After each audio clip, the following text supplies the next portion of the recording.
Para netizen yang otaknya rada-rada dongo dan otaknya rada-rada sengklek ya, stop ya mengatakan anak ini anak yang pansos, stop mengatakan anak ini ujung-ujungnya duit ya. Kalian ngerti nggak sih perasaannya dia seperti apa? Selama 24 tahun dia itu krisis identitas, dia tidak tahu siapa orang tuanya, ya kan? Nah, begitu dia tahu, itu lebih boom lagi. Ternyata orang yang selama ini menjadi ibu kandungnya adalah orang yang sangat terkenal.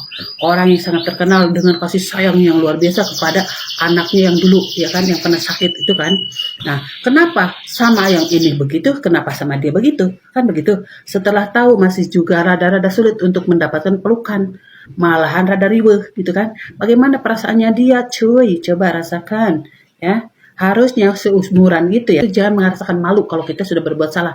Cepat rangkul anaknya, minta maaf kepada dia, berikan penjelasan yang sederhana yang dia bisa mengerti. Kenapa saat itu dia dititipkan dulu kepada saudaranya, tidak diambil, tidak diurus, tidak dirawat, dan tidak diakui. Itu saja sudah cukup.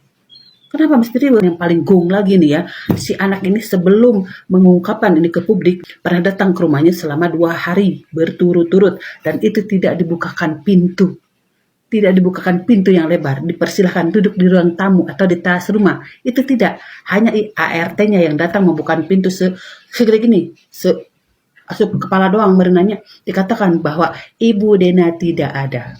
2 hari, kasihan gak tuh? Menjadi stop lah mengatakan begitu. Coba rabak hatinya seorang anak yang mencari identitas dirinya. Begitu dia tahu, dia masih aja dipersulit. Apa salahku? Kan begitu kan?